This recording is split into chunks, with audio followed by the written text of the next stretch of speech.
Thank you. I'm Vicki Perry. Thank you for joining our virtual workshop on RTI2-B behavior, COVID-19 adaptations, the magic of the matrix. So today our objective and schedule. So hopefully we're going to equip school teams with the essential tools to continue their RTI2-B framework in their new normal. And hopefully we're going to do this by showing you how to create a virtual behavior expectations matrix. We're going to share some tips for virtual instruction. I'm going to talk about some considerations for adapting a face-to-face matrix. We're going to look at a hybrid matrix and talk about teaching your modified matrix, and then I'm going to show you some examples. So our virtual training expectations for today. We're all probably home during this PD, and training is a little unconventional these days. So our expectations are to be responsible, respectful, engaged, and prepared. But we're all adults. If you need to use the restroom or get something to drink, feel free. We hope that you will participate in the polls and any chat questions, and use the chat feature if you have a question or need some clarification. Let's all keep our audio muted unless we're talking. And I feed off of the energy in a room during training. However, we can't be together. So if you could, at all possible, keep your video on so I can see your smiling faces or your perplexed looks. And I'm so desperate right now for interaction, I'll take any angry scowls as well. Encourage you to share ideas if you have any of them. So, the context for the virtual training. It's important to know that maintaining continuity of learning through a defining classroom expectations for virtual learning environment is possible. Our hope is that the conclusion of this PD, you'll see that with a few adaptations, you can use an RTI2-B framework to make virtual learning safe, predictable, and positive. And just like in your school building, RTI-B can be used to make virtual education more effective. So we'll start with the virtual instruction behavior expectations matrix. When transitioning students from classroom instruction to virtual instruction, it can be helpful to remember that the practices that are used in a physical classroom can work just as well in a virtual classroom. The first step in setting up a classroom is to define expected behaviors, which can be done most effectively through our behavior teaching matrix. So why do we need to develop a virtual instruction teacher matrix? It's important to define, teach, and practice the behaviors we want to see, especially virtually. Just because today's students may spend more time online doesn't mean they won't struggle with remote instruction. Students may be familiar with the software used and may have learned missed rules about how to interact with others online through perhaps gaming or social media. But it's important to stress that online interactions are just like real life interactions with the same positive and the same negative social consequences for behavior. So the first, we're going to dive into steps for developing a virtual instruction behavior expectations matrix. The first one is to keep the same school-wide behavior expectations. Familiarity is going to be key. This is not the time to change your behavior expectations, if at all possible. Teams will need to find a new way to adapt the current expectations to fit their new virtual world. Students will benefit from the consistent language of their school's RTI2-B expectations or values across physical and online settings. Applying them online will help them see that the same systems apply regardless of the location, even if they're sitting at home in front of their computer screen. The second tip will be to use online activities as your setting. Instead of defining expectations by locations around the school, use the most common virtual activities or routines. So maybe consider the following. Possible activities. Common activities for the matrix could include online activities, teacher-led instruction, independent work, one-on-one work, or small group activities. And maybe consider app or subject-specific activities as a location. If your expectations for behavior vary based on the educational software application or the way content areas are covered, consider using these to organize the matrix. And the next one, modified physical routines as a location. For entering the online classroom, just as you teach students to put away their jackets and book bags, what is the routine you'd like them to follow? Consider offering a few minutes of planned, unstructured time using the chat feature to settle them. Try greeting your students positively when they log in, just as you would when they walk through your classroom door. Greet them by name, share a positive comment, and direct them to the first activity. It could be the entry activity. It could be shared on the screen as they log in, and you can consider this their bell work. So the third is consider online specific behaviors that need to be taught. There are behaviors that are unique to remote instruction. They're especially important to teach and to practice. So here are some areas to consider when creating your matrix. Use of video. Consider whether you want to require the students to have video on at all time or only for specific activities. Use of audio. Do you want students to respond by voice or stay muted? If you want students to mute and unmute themselves, make sure you teach and practice it. Use of chat. Set expectations for the chat during each type of activity. Can they use the chat privately with each other? Teach technology explicitly as a lesson. So create an initial lesson solely on how to use the technology in the way you want before you even dive into academic content. The fourth is to teach directly. Avoid the temptation to simply post or share the matrix and assume it is understood. Explicit teaching and practice will be needed to use new skills fluently. In teaching, consider how you will make instruction as active as possible. For example, you may have students co-create examples of following expectations across all activities and maybe an example for each of the behaviors that are in the box of your matrix. All right, so let's look at some examples of how you can teach expectations virtually. So you might, for example, have self-control as one of your behavior skills. Use the raise your hand feature, maybe an expectation. So you may have displayed instructions on how to use that feature. Then you would model it for the students, then allow the students to practice it. Just like in the classroom, modeling it for them and letting the students practice it are very important. Another example is if you had on task is one of your expectations, and make yourself visible. So displaying a picture of all participants sitting directly in front of their screen and completely visible to all attendees may work. Then model what it looks like for you to be visible and allow the students to practice that. You may even want to model a few of the wrong ways, like perhaps sitting sideways where the teacher can't see your face, or having the computer too high or too low where you just get a chin view or just get a forehead view. And if one of your behavior skills is achievement, and maybe your expectation is to reach out to the teacher for help, you may display a wrong example and talk about it and then display the correct example. You may even ask the students for some other correct ways they may reach out to the teacher for help. So for instance, in this example, the wrong way would be for a student to say or think, I don't want or know how to ask for help. I'm just going to get 0 points on this assignment. I don't even think my teacher can give me a real grade during this time. The right way would be to take initiative and email the teacher for clarification. So perhaps one of your behavior skills is respect, which is a pretty common one as your behavior skill, and use proper text etiquette is an expectation. Then you may break down what using good options does to a statement or question. You may even show students the wrong way to type other statements or questions in the correct way. So in this example here, we have, there are times caps help put emphasis on a word or phrase, but more often than not, your audience feels like you're yelling at them.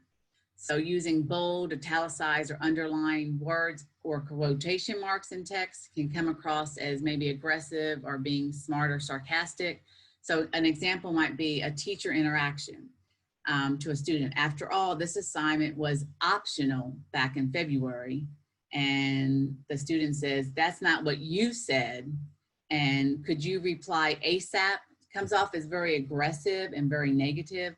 And a student interaction may look like, I do not agree, that is stupid, I don't care, or I don't know. I'm not up on all the lingo. But if you put it all in caps, which sometimes students do, that appears that you're yelling. So that may be a good example to teach that.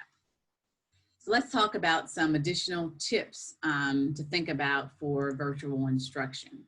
So the first tip will be to focus on evidence-based teaching practices. I mean, this is something that teachers already know. Adapt your effective classroom practices you've already been using to keep using them online. So for example, provide visual pre-corrections right on the screen. Create and communicate routines for each learning activity and the overall period of online instruction. Use polling software or other tools to increase opportunities to respond. Provide behavior-specific praise both verbally and in the chat feature. You can see if your software will let you also add stickers or emojis to the chat feature, which may be nice for some positive praise. Respond to unwanted behavior effectively.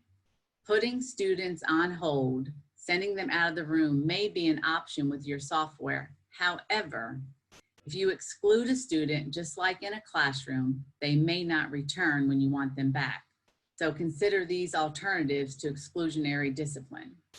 Correct behavior privately via a private chat message to a student. Use the praise around strategies, a good strategy that teachers use in their classroom. Acknowledge those students that are on track. But remember, when that student starts showing you desired behavior, you need to praise them as well.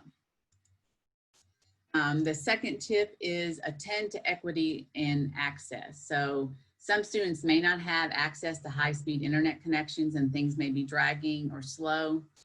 Some students may need accommodations or other supports to effectively participate in an online environment, such as a student with with accommodations for reading may struggle using the chat box feature. Likewise, some students may be less likely to be able to join from a distraction-free space or even be embarrassed by their video background during a Zoom call. Students can paint a picture at school of what their house looks like, about their parents, about their siblings, about the toys or gadgets or devices that they have. But as soon as their classmates or teachers get a peek inside of their space from a video, that could really embarrass the student and probably give them some anxiety as well. So the next tip is to communicate with families. Although virtual education allows for more sharing of data that measures each student's progress because everything may be digital, it may be harder to notice changes in a student's engagement or motivation or their emotions. Caregivers can help provide some of that information and the quality of life that students may be experiencing at home. So consider scheduling office hours to meet with caretakers on a regular basis so that they can stay informed of what's going on in the home. And consider some of the meetings just being you and the parent, and some of the meetings being the caretaker, or some of the meetings being the caretaker, the student, and the teacher. And also, it's important to find other ways to give feedback and acknowledgement and acknowledge students other than their maybe their student information system or their PowerSchool or their online portal. It's good to have that verbal conversation with caretakers to get some good information to them and from them. The next tip would be model kindness, and this one is so important. Students will probably need an extra dose of kindness. It is important to recognize that students' lives may be considerably disrupted.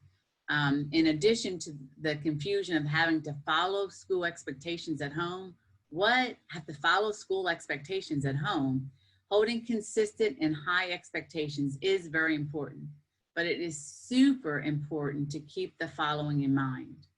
Predict and expect some unwanted behavior, such as making funny faces on video or students not wanting to show their face and so on, as students adjust to this remote learning that they're going to be doing.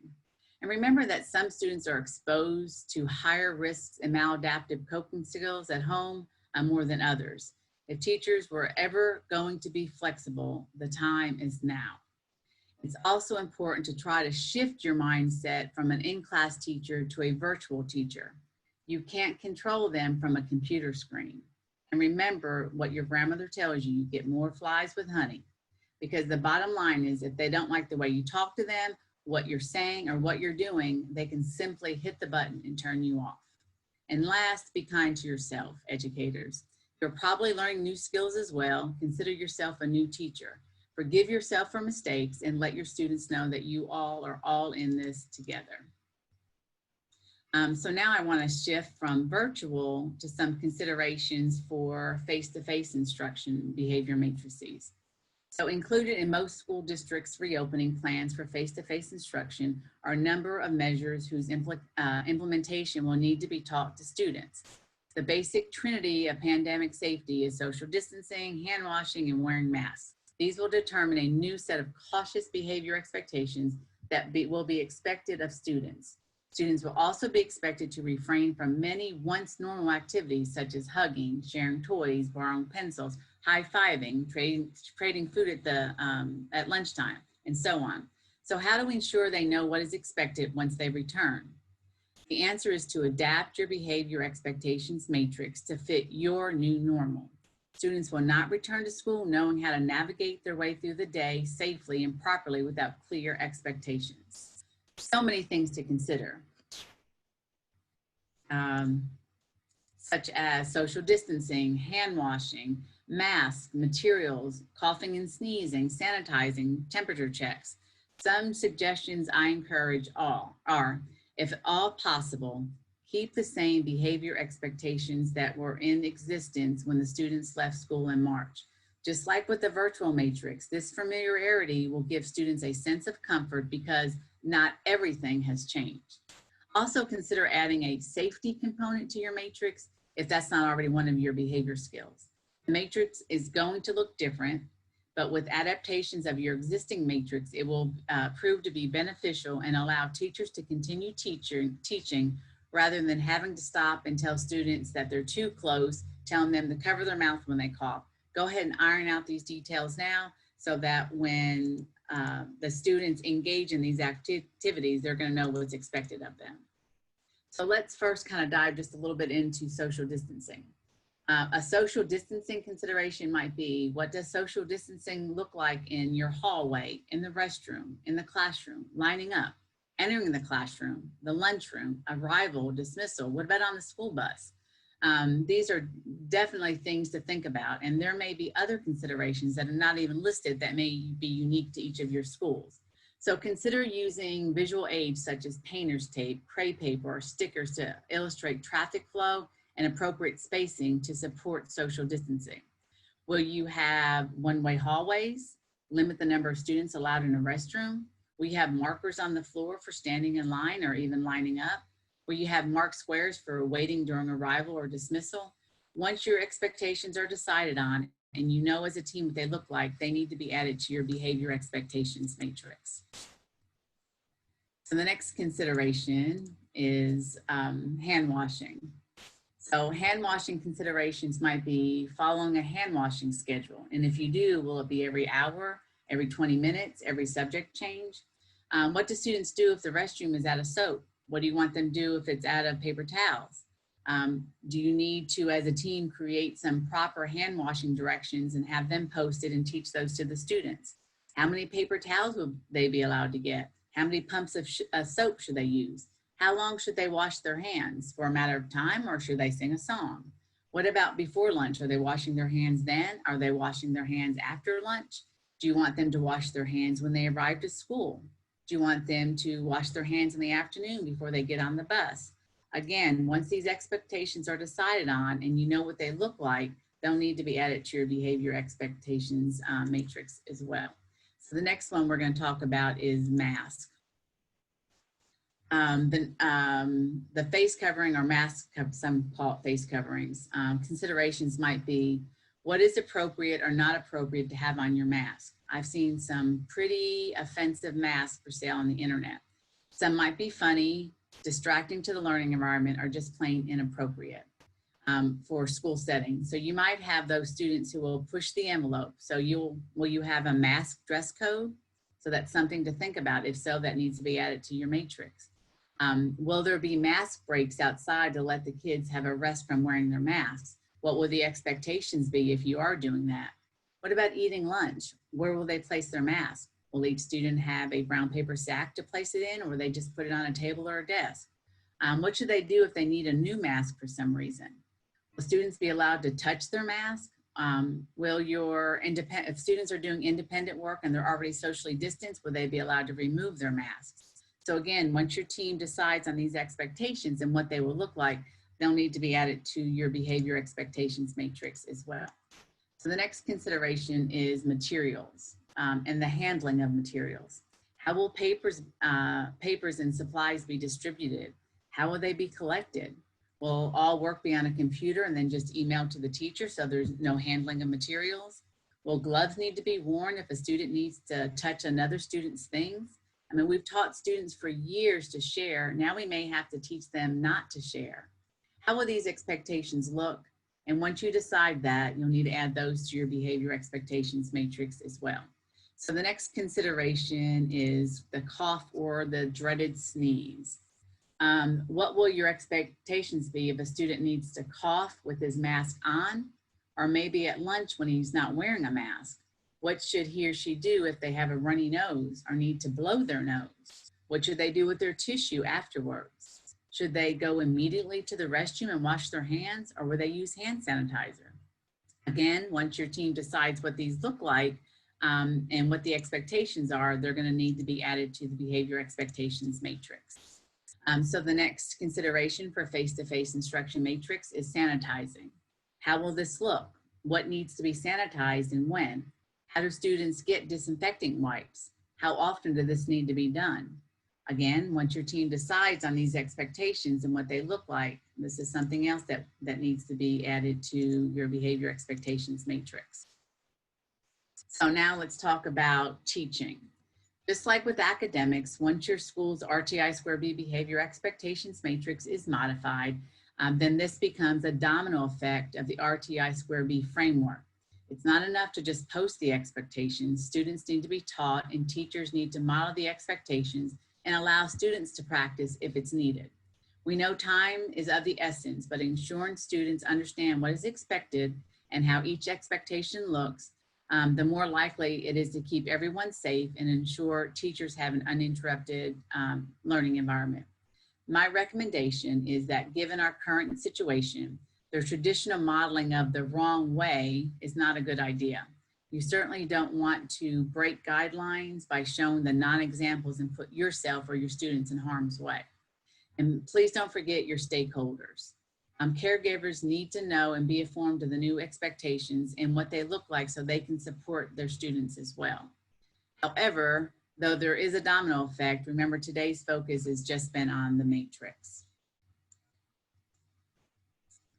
So let's talk about hybrid instruction matrix. So the majority of you were going to hybrid. So the need to do the virtual matrix is there, and the need to do the face-to-face matrix is there. So some schools may return in a hybrid format, meaning some days each week will be virtual and some days will be face-to-face.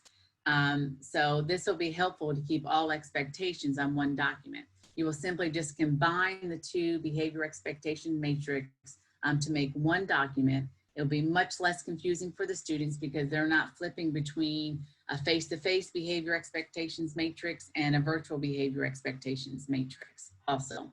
And my recommendation is that if schools are going back face-to-face instruction, consider working online with your students as much as possible, because in the need of another pandemic disruption, they'll already be versed and trained and know the expectations for online learning.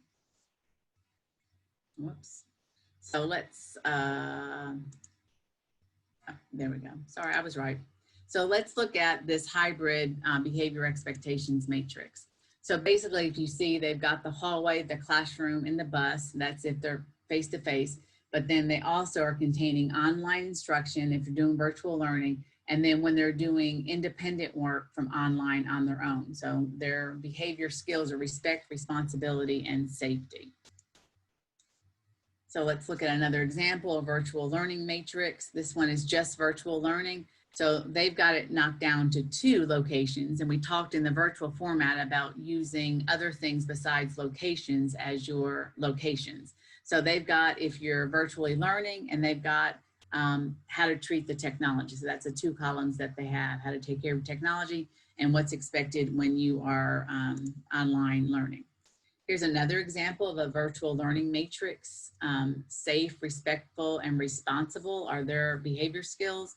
So I love the entering class. That's when they log on to the computer. So I love how they did that. They've got the teacher-led, whole group instruction, what's expected, and then one-on-one instruction, and then what to do in the breakout rooms or activities. So it's very useful information there as well. So this one's got be safe, be respectful, and be responsible. And they've got the virtual classroom. If they're doing their independent work at home, some schools will be mailing packets to students, or parents will be picking them up at the schools. What are the expectations for your packets? And I love that they added a wellness component. Stay connected with friends via social media, phone, safely. Exercise at least 15 minutes a day while physically distancing. I love that they added a wellness, because we all know that students and educators' mental health is just as important as their physical health. And the next one, this is our SOAR. So basically they just have one column, their virtual learning. So these are their expectations for their virtual learning: self-control, on task, achievement, and respect.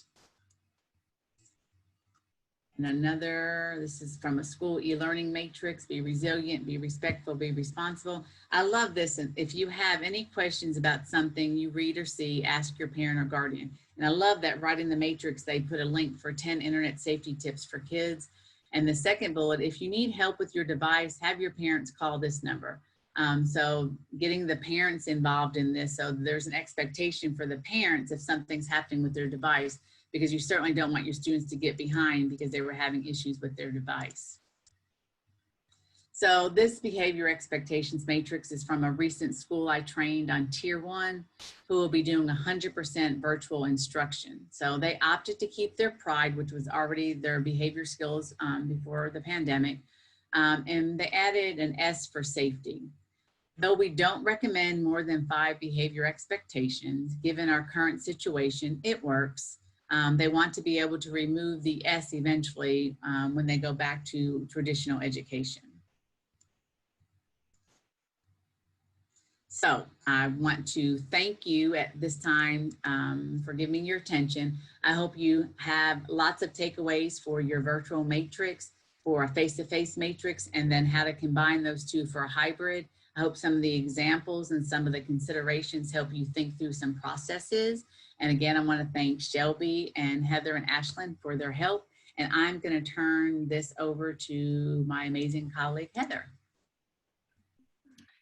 Thank you. I appreciate that, Vicki, and you did a fabulous job with sharing a lot of information. And we've been involved with a lot of across the United States and even beyond, some different webinars and information from the people who are, thinking all of this through. And what they all keep saying is, we don't want to provide a tsunami of information and resources that school practitioners are kind of overwhelmed by, but what we do want to offer are small, practical, useful bits of information. And I think Vicki did that today. So hopefully you've been able to take in those small bits and can adapt them for use in your schools. So thank you so much, Vicki. And I know if we were in a room together, we would be giving you a round of applause. So imagine that.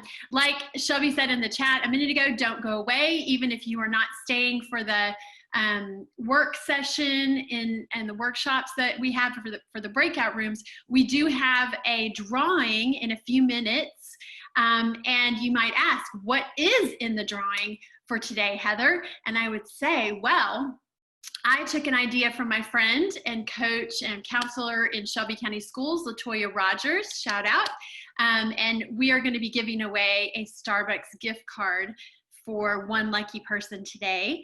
And I got that idea from one of her coaches meetings last spring. And I just thought, let's do that today, because I don't know anybody who couldn't use a special treat from Starbucks right now, right? And if I could give one to each one of you out there, I would definitely, but sorry, we just have one. So in a few minutes, we will be doing that drawing. Some other things that I do want to share with you before that, though, if you will look at the screen at this point, you see the Scan Me QR code for you to complete a session evaluation.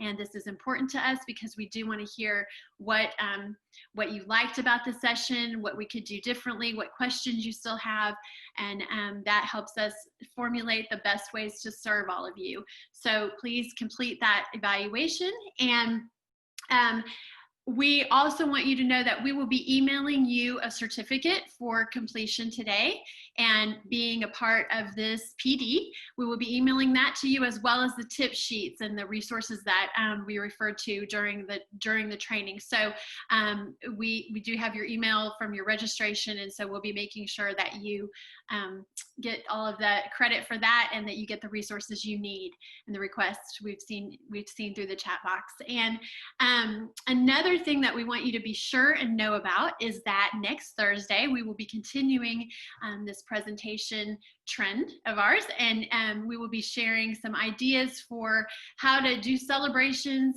like the kickoff and like student acknowledgements in this very strange season of needing to social distance. And a shout out to JJ Brown in Millington. He emailed me with some very good questions a few weeks ago, and so we decided this would be a great thing that we could share with all of you. So we will be doing that next Thursday, and the things that you can, the way to register for that will be on the next slide.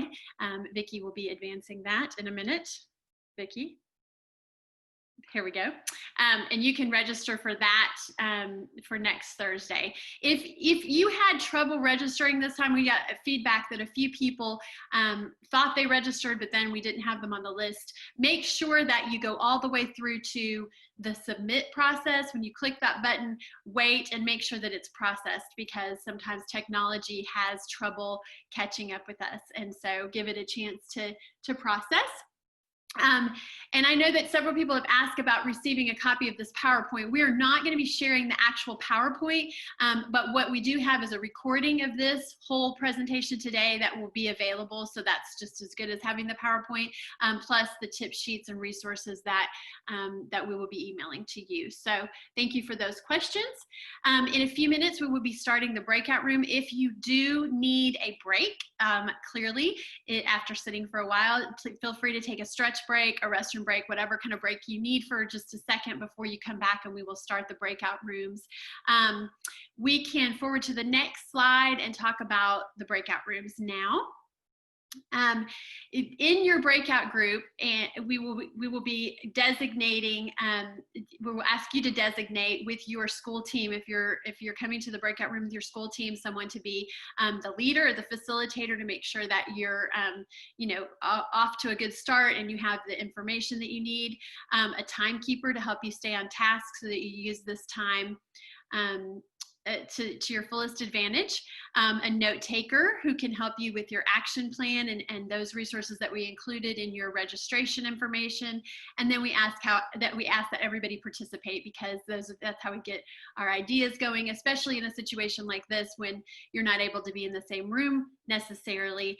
We want you to be able to work with your team to make some changes to your matrix and take some of the ideas that Vicki shared today. So be sure to be a team that gets things done during this time. We wanted to give you some of those ideas. Also, we will be advancing to the next slide that has the objectives for today's discussion. In just a minute, we will do that. But you'll want to make sure, well, you do have the information in front of you from the registration information you received. If you do have any kind of breakout room problems, here's a list of some problem solving. Joining a break room is down there in the lower right-hand corner. If you're not in the correct session, you can click to return, leave the break room. Try not to leave the whole meeting unless that still doesn't work. Then you can also try leaving the meeting and re-entering to get to the correct breakout room. You can also give us any kind of kind of like a cry for help if you are having a problem getting to where you need to be sure and let us know that you are having trouble with that, and we will join you and help try to problem solve that. So If you have any questions, we are happy to help you with the breakout room. We will be visiting the breakout rooms to make sure that you don't need any extra support from us. So now the moment that we've all been waiting for, besides getting all the great information from Vicki, of course, is our drawing. So I'm going to share my screen and let's see, get you to our drawing. And we have added the names of everyone who is a participant at about 15 minutes in. So if you joined us after 15 minutes, you may not find your name on here. I'm very sorry. Join us next Thursday for another chance to win. And here we go, spinning the wheel.